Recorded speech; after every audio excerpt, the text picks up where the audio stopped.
China's Xi warns Putin not to use nuclear arms in Ukraine. Vladimir Putin losing grip and facing regime collapse as Kremlin predators circle. For full news, please visit www.mirror.co.uk and www.politico.u. Vladimir Putin is losing his grip and faces his regime collapsing as predators circle in the Kremlin, claims a KGB expert. Eugenia Albatz, exiled editor of the New Times magazine, said competing power groups are at each other's throats, and the weakened Russian president can no longer control them. Putin is facing a lunch of the predators and a war of all against all in his circle. More than 2 decades ago, Albatz wrote The State Within a State about how the Soviet-era KGB Secret Service had taken control of the new Russia. Now she sees Putin, a former KGB spy, losing his ability to control the power brokers amid a crisis caused by his war in Ukraine. The fight has begun inside the very top echelons of Russian power, she told independent TV Rain. We are witnessing the lunch of the predators. What's happening now is a key manifestation of breakdown within the power structures, and of the fact that Putin can no longer act as mediator between various interest groups, that the war of all against all has begun.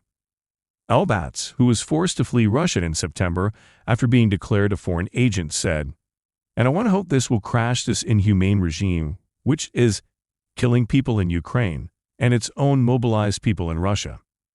What we now see is war at the very top of the power echelon, and Putin can no longer serve as a mediator, which is his key function. Therefore, Putin is next." She pointed to recent incidents suggesting Putin's hold on power is diminishing.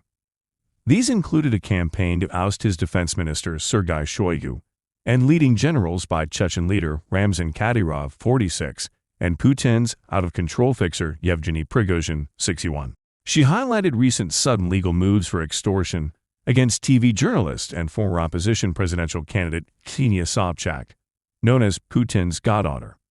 Sobchak was forced to flee to the West last week or face criminal charges, leading to a possible 15-year jail term.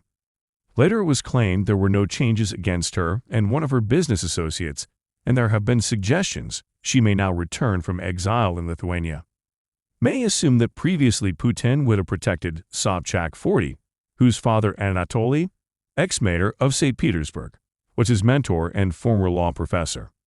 The Moscow home of journalist, Uber loyalist Andrei Korolov in Dubai was searched, and another Kremlin-supporting editor, Modest Kolarov, was suddenly fired from his Regnum news agency. The action appears to show scores being settled, without reference to Putin. A common thread in the Sobchak and Korolov cases were claims of wrongdoing made of Putin crony Sergei Chemezov, CEO of Rostec Corporation. Yet Chemezov, who spied for the KGB alongside Putin in East Germany, and is seen as having upset the Kremlin president over the poor quality of Russian arms in Ukraine and failure to develop Western-quality high technologies. At a meeting of the Council for Strategic Development and National Projects, Vladimir Putin said, "Modest results have been demonstrated in the areas for which Rostec is responsible.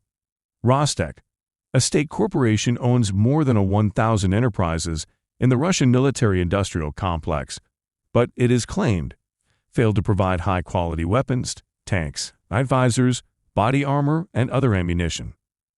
On the other hand, Chinese leader Xi Jinping made his most direct criticism yet of Vladimir Putin's war on Ukraine on Friday, warning the Russian president not to resort to nuclear weapons and calling on visiting German Chancellor Olaf Scholz to push for peace talks. Xi's warning comes just over a month after Putin threatened Ukraine with a nuclear attack, a sign of how far Ukrainian forces had rocked the Kremlin with their advances against invaders in the east. The international community, said Xi, should jointly oppose the use of, or threats to use, nuclear weapons, according to a statement carried by Xinhua, China's state news agency. The world should also advocate that nuclear weapons cannot be used, a nuclear war cannot be waged, in order to prevent a nuclear crisis in Europe or Asia, she added. The Chinese leader, who just weeks ago secured a norm-breaking third term in office, asked Germany and Europe to play an important part in calling for peace and facilitating negotiations.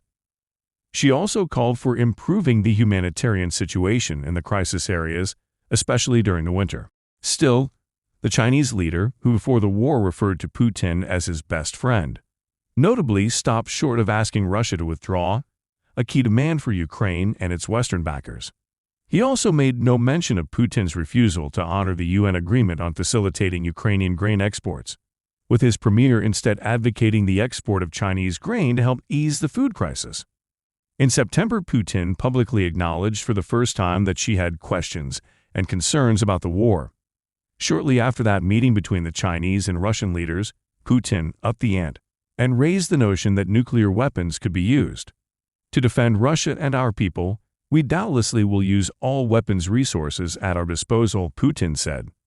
This is not a bluff. We cannot afford any further escalation, China's outgoing premier Li Keqiang said at a press conference.